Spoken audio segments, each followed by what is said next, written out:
so they had to resort to all sorts of deceptive ploys to get their people into the country. He came in actually under a special medical dispensation as a physician to try to round up some funds and some pharmaceuticals to send back to the Russian people who were out of medicines, out of bandages, out of food, out of everything. Through the Red Cross, right? That was his. Yeah, he was a Red Cross. Ostensibly, he was actually a Red Cross person, and he was a Red Cross person. But he was, like most people like that, they have a double identity and they have a double mission to accomplish. Sure. Was he the main mole, the main source for the Soviets for the revolution at that time in the United States? During the years he was here, he was the senior man. He was a senior man. Wow, and he was very intrigued by Blue A. Blue A, yes. He got tripped up he got tripped up by Stalin, true, but he also got tripped up by his own heart.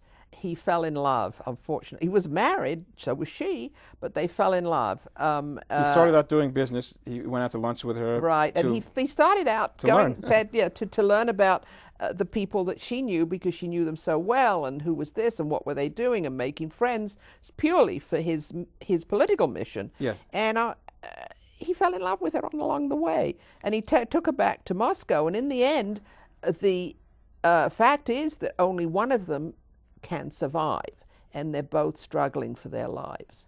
And it is heart-wrenching when you see how the two almost have to turn on each other in order to save themselves. Now, but Blue A didn't have a very happy marriage. She was only wed after a year of being pregnant, actually. Yes, no, she had a very unhappy marriage to Max. He may have been an incredible entrepreneur, but he was not a good husband. I don't know if he really ever loved her. He always went on and on about the singer that he'd married first, who died very soon after his marriage, and he only ever loved the singer. And I mean, it's not very nice to be married to somebody who's always saying that, well, you're nothing like my first wife. Yeah, that's terrible. Terrible. It was terrible. And she was a nice lady, and she wanted to be loved. And here, this Mark came along and really swept her off her feet. Swept her off her feet, yes, and she. And he was a womanizer. He was. Oh well, yeah. Well, she didn't know that. She never knew that to the end of her life. The reason that I got the story was that she was towards the end of her life. She only had about 4 or 5 years to live, and she had been begging her current husband. She got married eventually when she found her way back to America. Begged him to have this story told. And through some intermediaries, I got called in to see if I would do it, and I wasn't terribly interested because it seemed to be, I'm not interested in writing a book about someone just because she's got to get something off their chest. Yeah. But on the other hand, when she finally one day gave me a packet of letters and said, these are the letters I sent my daughter while I was here. The daughter was actually dating David Rockefeller at the time. I mean, they were all connected one with the other, as they are today. I read the letters that she sent back to her daughter. I realized that here was a story about somebody who, to Jewish history, which is where I have spent the last 10 years writing, was very important to Jewish history. To understand these people, we have not understood them. We have really rather, as I say, shamed them into silence. Yeah. Now, our time is moving along. Now, let's go back to the scene where they got married. He coaxed her into, convinced her to go to Russia. No, they never got married. They lived to come with together him, in Russia, the but they never was going to come officially married, because he was still officially married to his communist wife. And he couldn't really divorce her because he needed the house. Right. If he divorced her, she was a party member. It wouldn't have worked. Okay. So there they are, and she's of course Blue A. Blue A is totally disenchanted because she thought he was this dazzling guy and he had means, and she left all her wealth behind. Whatever happened with her wealth in the end? She never got it back? No, because the wealth was Max's wealth. And Max never shared. All she had was some jewels that he gave her.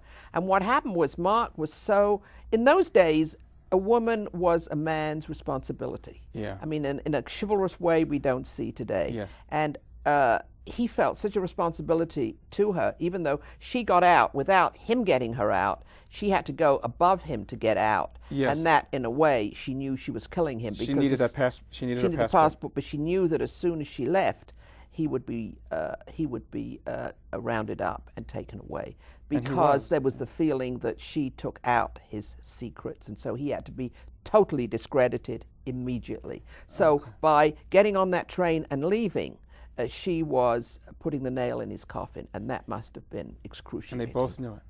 Oh, they both knew it. But she didn't do it through him. She was so desperate to get out. You see, they're both fighting for their own lives. She knows that she may also be killed because she was French. And Stalin was starting his purge trials, and he had this whole xenophobic thing about French, because the French were the greatest enemy of the new Russia. Yes. So, you know, in order to live, one of them had to die. Yeah. And that is, you know, where you find the story. But when she comes back with nothing. And even though he knows he's going to die, he manages to get hard currency to her for a year to make sure that she doesn't live in poverty. For that 1 year, and that last scene, you know, we have like a minute and a half. That last scene, he gets on the, she gets on the train, and and he's on the Platform. out on the platform, and he's usually very reserved. That's his whole thing. He's a quiet guy, right? He's a cool. And then there she goes, and he's keeping it cool. And then the train goes, and then he goes out of his mind, and he runs down, and he's running after her, yelling her name, yelling after her. And they know that they'll never see each other again. And he knows he's going to die, and she knows she's killed him. It's powerful stuff.